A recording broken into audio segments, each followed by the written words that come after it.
There are at least 4 countries that have either scrapped or halted CBDC plans so far, and each central bank has its own reasoning for not launching one. As countries around the world race to launch a central bank digital currency, CBDC, some jurisdictions have slowed down or dropped out of the race altogether. While many observers were pushing a narrative of urgency around CBDCs, some countries have decided that launching a CBDC isn't currently necessary, while others have tested CBDCs only to dismiss them. Each country had its own reasons, with global central banks providing very different insights on why their CBDC-related project didn't go well or didn't need to launch in the first place. Cointelegraph has picked up 4 countries that have either stopped or paused their CBDC or CBDC-like initiatives based on publicly available data. Denmark. Denmark is one of the top European countries in terms of digital payments, as its population relies on cash far less than other European nations. The Nordic country was also one of the earliest countries to explore the possibility of issuing a CBDC, with the Danish central bank expressing interest in issuing a digital currency in 2016. The Denmark's national bank then started working on digitizing the local fiat currency and the possible introduction of a Danish digital krone. After only a year of research, the Danish central bank dismissed the idea of launching a CBDC, ruling that it would do little to improve the country's financial infrastructure. The regulator argued that Denmark already had a secure and effective payments infrastructure in place, which provided instant payment options. It is not clear how retail CBDCs will create significant added value relative to the existing solutions in Denmark, the Denmark's national bank stated in a CBDC-related report in June 2022.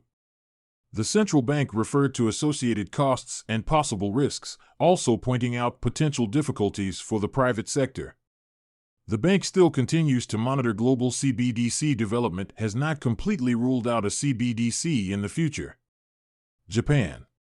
Japan is the third wealthiest economy after the United States and China, and also is the third largest pension market in the world. The Japanese Central Bank, the Bank of Japan, BOJ, released its initial report on CBDC development in October 2020 and subsequently started testing its digital currency proof of concept in early 2021, planning to finish the first pilot phase by March 2022. However, in January, former BOJ official Hiromi Yamauka advised against using the digital yen as part of the country's monetary policy, citing risks to financial stability. In July 2022, the bank issued a report in which it claimed it had no plan to issue a CBDC, the strong preference for cash and high ratio of bank account holding in Japan. The regulator also emphasized that a CBDC, as a public good, must complement and coexist with private payment services in order for Japan to achieve secure and efficient payment and settlement systems. Nevertheless, the fact that CBDC is being seriously considered as a realistic future option in many countries must be taken seriously, the report noted. Ecuador. Ecuador's central bank, Banco Central del Ecuador, BCE, officially announced its own electronic currency known as Dinero Electrónico, DE, back in 2014. Key drivers of the DE program were increasing financial inclusion and reducing the need for the central bank to hold and distribute large amounts of fiat currency. As of February 2015, Ecuador managed to adopt DE as a functional means of payment, allowing qualified users to transfer money via a mobile app. The application specifically allowed citizens to open an account using a national identity number and then deposit or withdraw money via designated transaction centers.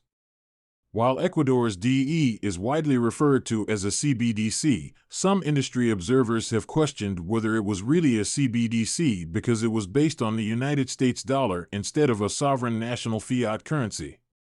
The Ecuadorian government cited the support of its dollar-based monetary system as one of the goals behind its DE platform after it started to accept U.S. dollars as legal tender in September 2000. According to online reports, Ecuador's DE operated from 2014 to 2018, amassing a total of 500,000 users at its peak out of a population of roughly 17 million people. The project was eventually deactivated in March 2018, with the BCE reportedly citing legislation abolishing the central bank's electronic money system.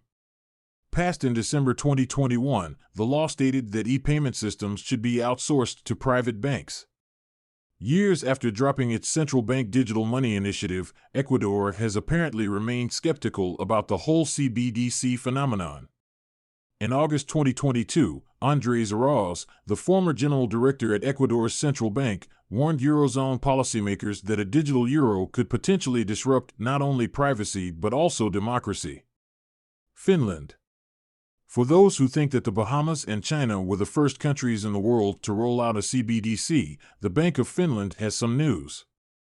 In 2020, the Central Bank of Finland issued a report titled Lessons Learned from the World's First CBDC, providing a description of its Avant smart card system, which it created back in the 1990s. The Bank of Finland argued that Avant is not only the project that can be considered the world's first CBDC, but also was the only one that went into production at the time. Following years of research, the Bank of Finland launched its Avant project in 1993. The project involved smart cards similar to that used in debit and credit cards today. According to various sources, Avant cards preceded the attempts to create current CBDCs. A key difference between Avant and the CBDC systems being designed today is that for modern CBDC systems, cards would probably be an additional feature. In Avant, cards were the main component, the Bank of Finland noted in the report. The bank also suggested that the project essentially represented a token-based retail CBDC, based on the current CBDC terminology. Avant became obsolete and was eventually discontinued in 2006 because it became more expensive than simple debit cards, according to the Bank of Finland. The Avant card was initially cost-free for consumers, but fees were later added, which naturally affected the demand for the card in a negative way, the bank noted. In the meantime, debit cards were progressing, adding smart card technology and becoming less expensive for consumers. Despite higher fees, the Avant card had some non-obvious benefits compared to debit cards. According to the Bank of Finland, Avant allowed consumers to pay anonymously as it offered a possibility to avoid creating or using a bank account at all. After dropping its own CBDC-related project years ago, Finland appears to support a pan-European digital currency. In August 2022, Bank of Finland Governor Olli Rehn promoted the adoption of a digital euro functioning in tandem with private fintech solutions to conduct cross-border payments in Europe. The whole world is now keeping an eye on CBDCs, and no country is ignoring the new financial phenomena, even those who have already set aside their own CBDC plans. While it's still to be seen how various CBDCs will actually play out, it's also important to draw lessons from past experiences, with many central banks stressing the importance of coexistence between CBDCs and the private financial sector.